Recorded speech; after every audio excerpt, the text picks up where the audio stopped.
You're listening to the Underdog Podcast with Scott Kujak, episode 81.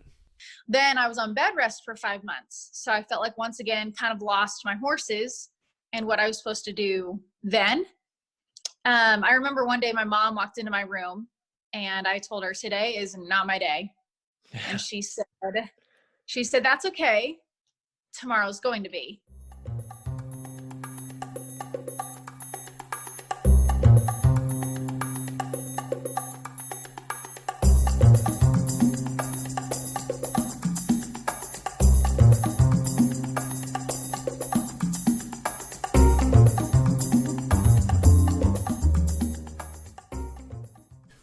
Welcome, everyone, to the launch of Season 3 of the Underdog Podcast. I appreciate all of your patience during this downtime that we had the last few months. There has been a lot going on in the world, as everyone knows, with COVID-19. But in addition to that, I actually got married. And we were supposed to have our wedding in April, but it got postponed due to COVID-19. So before everything shut down and all these stay-at-home orders came about, we were the last people to get married at a chapel here locally in Austin in late March, and then we'll have our big celebration in late June. So planning that and dealing with the emotions of that took a lot of time, but we are back in full swing, and I'm excited to bring episode 81 to you today. I interviewed Amberley Snyder. She is a world-class rodeo champion, and this is something that she's been doing since she was a little girl and that she fell in love with very quickly. However, when she was a teenager about to go to college, she was in a car wreck, and the car accident was pretty bad. She ended up getting ejected from her vehicle and broke her back in the process, and she lost all sensation and ability to move her body from the waist down. But that did not deter her. After months and months of rehab, she got back up on the horse and is competing once again in rodeo. She is an author, and she even has her own Netflix film about her and her story. She's an inspiration to many, many people, both young and old, and she shares her story today. At the end of this episode, make sure you stick around to hear who is coming up next on Underdog Podcast. And of course, if you have any questions, please feel free to reach out to me on Instagram or Facebook at any time at underdog_podcast. This is a new forum. I am switching to video content now rather than just audio. So if you like the video aspect, make sure that you drop me a line and make sure that you let me know and tell your friends about it. So anyways, here's Amberley Snyder. Enjoy the episode. All right.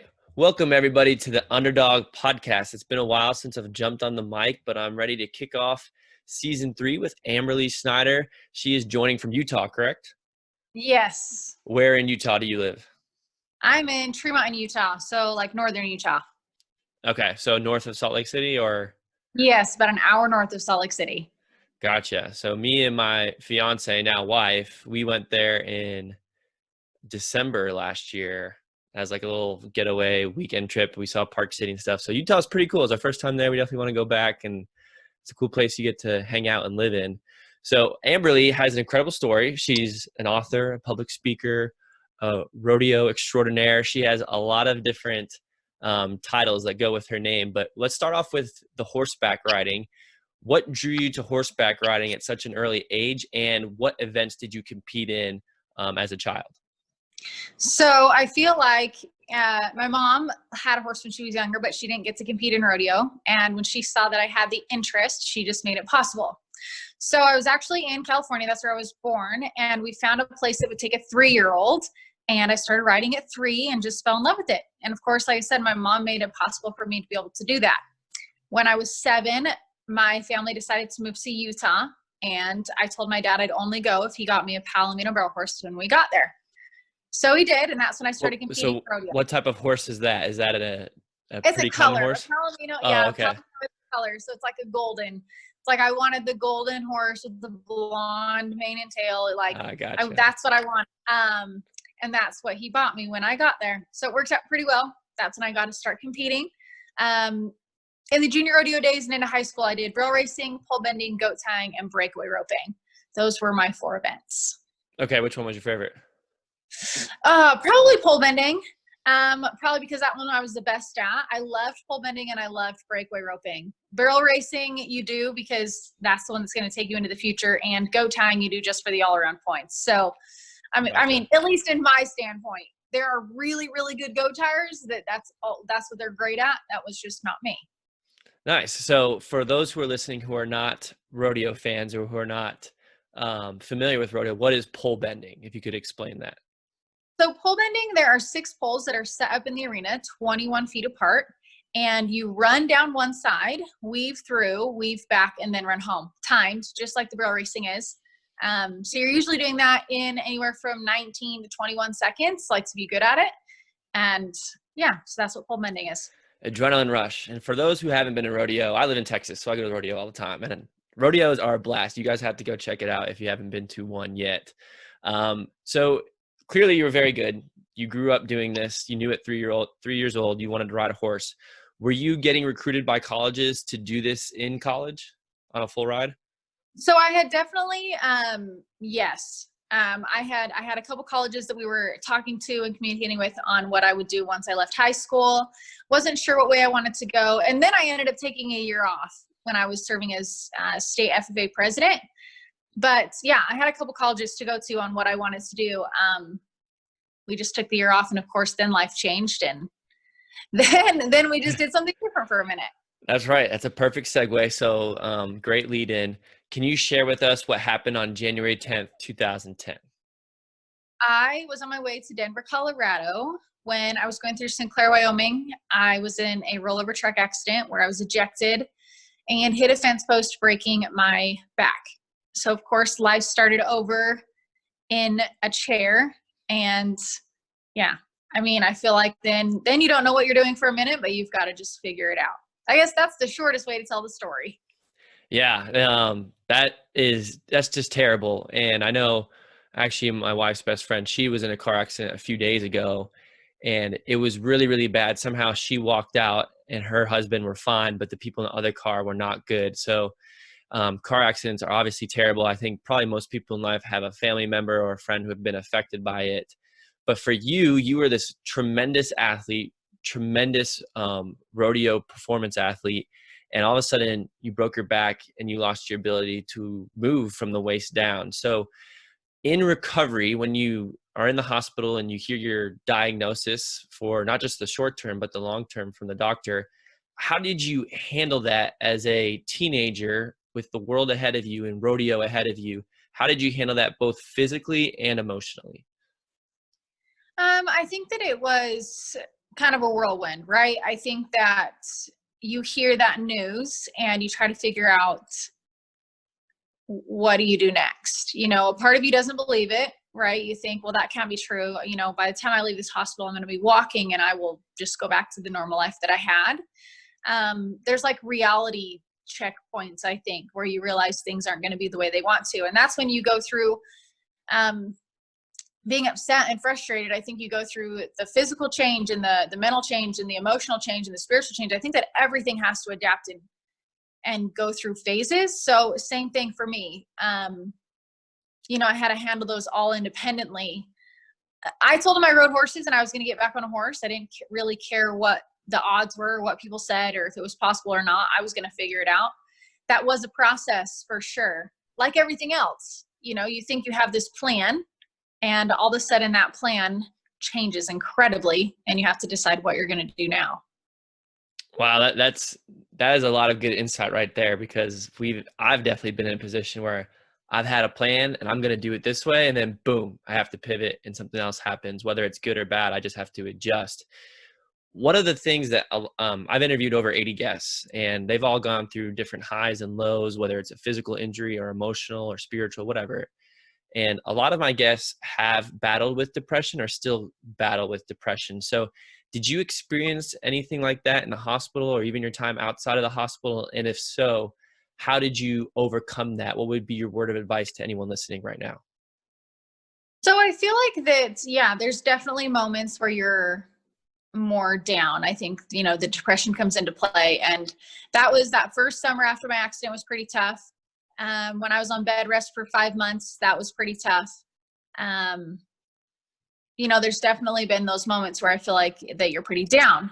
That first summer, I would say my brothers got me through that quite a bit. They both play baseball, and they would make sure that I came to every baseball game that they had. They were both in high school. And just realizing that I could still go places and still be a part of, things that I loved really helped me out there. When I was on, and then my horses came back. So I feel like that was when I was able to kind of get myself back.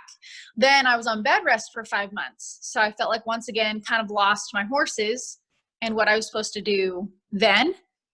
I remember one day my mom walked into my room and I told her, today is not my day. And she said, that's okay. Tomorrow's going to be. And I really have held on to that, because I think that I don't know, first of all, I think our world kind of tries to tell us that we're okay, like rub a little dirt on it, don't be down. All you got to do is just decide to be positive. And I think that there's more to it than that.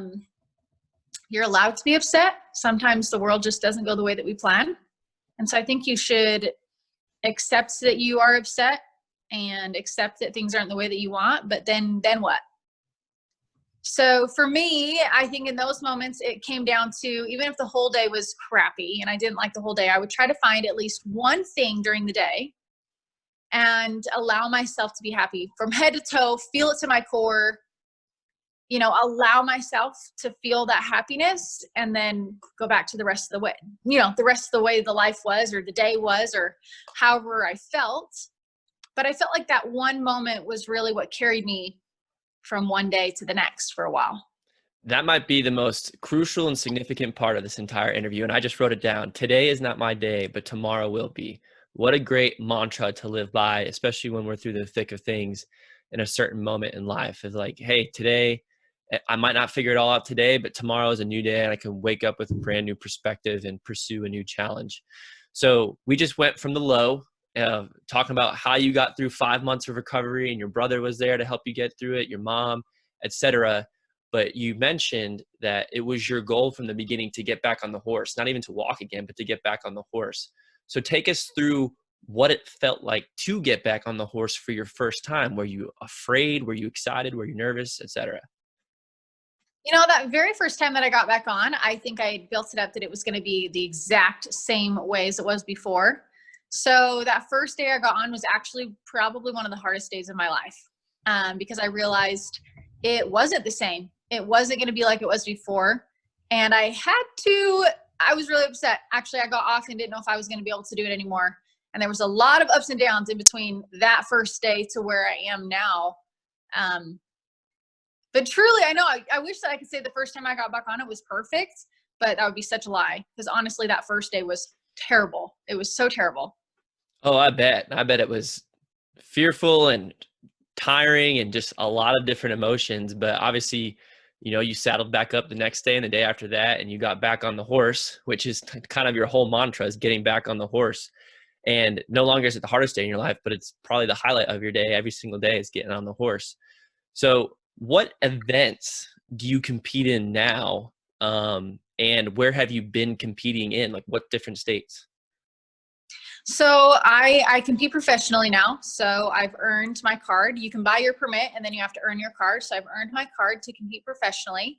Okay. You can do that all across the nation. You can do that anywhere, but the nation is split up into circuits. So I'm technically in the wilderness circuit, and I do a lot of those rodeos. Plus then just the barrel races. Like, there's always barrel races that are around that have a lot of added money. So when you go to barrel races, there are like smaller jackpots that are only going to pay, a couple $100s to win. And then you can go to bigger jackpots or bigger barrel races that are going to pay thousands of dollars to win. So of course, doesn't matter what level you're at, you can hit those and win many of those. So I still compete in that.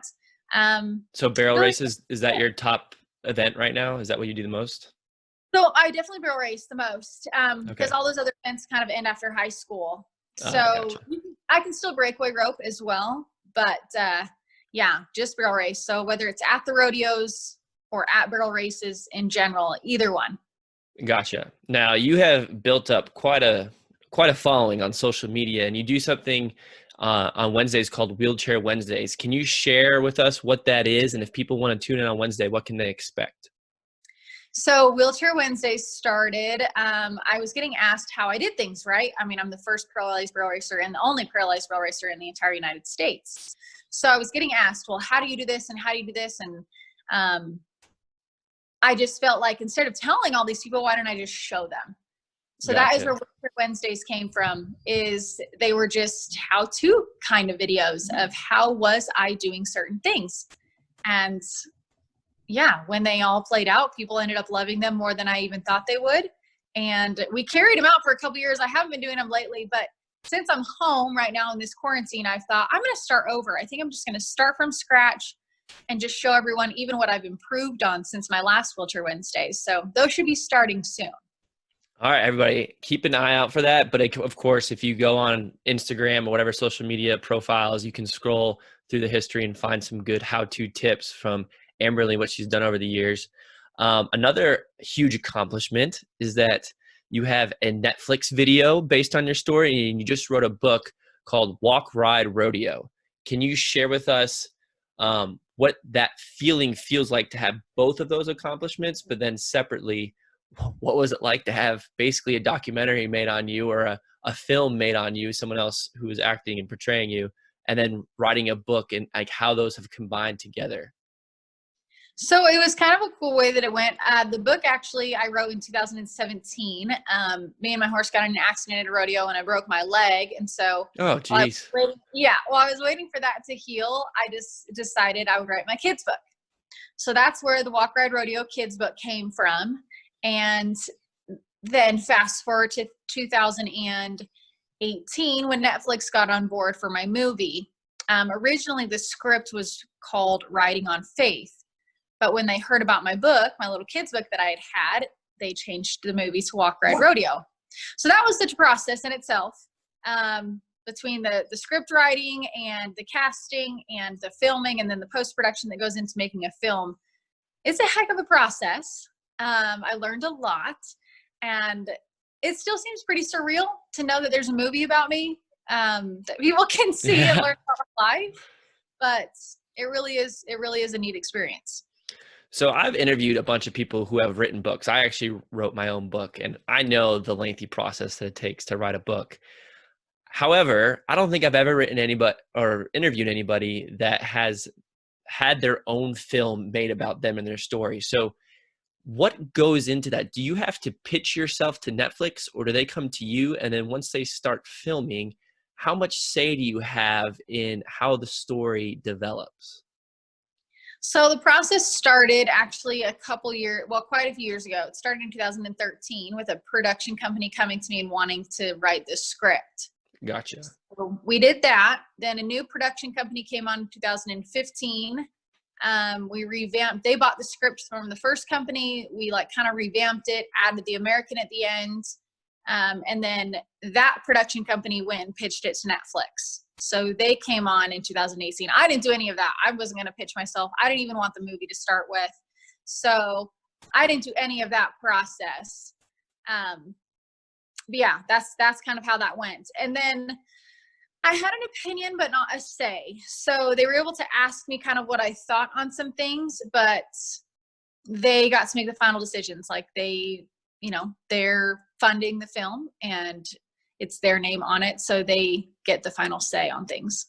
Gotcha. Well, at least they didn't make you have a clean cut haircut with pink streaks in it or purple streaks in it. Yeah, they made you at least found an actress that was similar looking. Yeah, yes, they did a good job of that.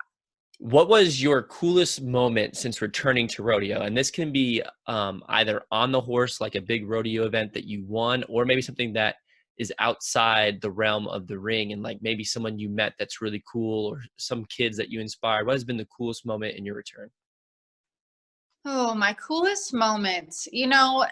Gosh, it's just the little kids. I think I can't even pinpoint one per se, but when you go places and these little kids are just in awe to meet you, I just never imagined to still be that way. Honestly, I thought when I got my accident and now I'm in a wheelchair, like I lost the ability to be a hero or be where a kid would say, I want to be like you. Like I just felt like that had gone away. But gosh, it sure didn't. I think that these little kids, like they're so like they don't care about that kind of stuff. They look way deeper, which I wish that the rest of our world did. But oh man, I mean, when little kids see me and they lose it, like they can't even fathom that I'm real in front of them. I think just those moments in general are pretty special. That's really cool. And, I know kids look up to you and they want to be like you, but hey, there's adults like me that want to be like you too. Okay. You got some cool stuff going on and you were definitely an inspiration. One of the last questions I have for you is, what is your lasting impact? How do you want people to remember you specifically? Good question. I think that, I mean, if I want to think about how people remember me, I hope that it's not even the stuff that I did, right? It's not what I said to them. I think what you hope that is remembered is how you made people feel. I hope that anyone that came into contact with me remembers leaving that conversation with me feeling uplifted or inspired or motivated, or that they gathered strength to be able to carry them through one more day. I hope that, a legacy I would try to leave is just that feeling of hope. And I mean, heck, I hope that's what people remember. This girl's amazing, everybody. I mean, she says it herself. That's how she wants to leave her impact on the world. And that's the best way to leave the impact on the world. Thank you for sharing that and being humble about it. Amberley, I'll ask you the last 3 questions I ask every single guest on the show. We'll keep these questions short and the responses short, and we'll see how you compare to all the other guests I've had on it. So number 1 is, what is your favorite quote? Oh, my favorite quote is, gosh, I could name quite a few, but the one that comes to my mind is probably the one that I write in all my books. So there is no fear in giving up. I love that quote because I feel like it's entirely true in the aspect of we've all reached that point, that rock bottom point or that wall point where we think we've had it. That's as far as we can go. But I just dare people to turn the page, right? No matter if you think you're at the end of the book, you can choose to turn the page, and there's no future in giving up. And if you choose to keep going, then really you're the only one that decides what you're capable of. I love it. And I like that you put that in all your books. I'm sure you mentioned that too when you do your public speaking engagements and things like that. That's a great quote to live by. How has being an underdog in your story shaped you into the person that you are today? I feel like that I've been taught since I was little that, doing your best is the only option. And I think that it didn't matter if my legs worked or if I sit in a wheelchair, that's what I'm going to work for. So whether that puts me on top or as an underdog, it doesn't matter, because I mean, I'm working as though I'm in second all the time. And I think that's truly what's built me to be the person that I am. I look at my parents, I feel like they gave me a perfect combination, right? My dad was a Major League Baseball player, so he knew what it took to be the best. He ingrained that into us kids, ingrained that into me, only the best. And my mom taught me how to believe in myself. So I think between both of those influences, it doesn't matter if I'm, like I said, in first place or an underdog, I'm going to be doing the same thing I'm doing. That's a perfect recipe for success right there. You have 2 good parents to role model after. And number 3, how do you define success and why do you consider yourself successful? So I will tell you, before my accident, I felt like that I very much defined myself on what I won or what I accomplished or what award I could bring home. That is different.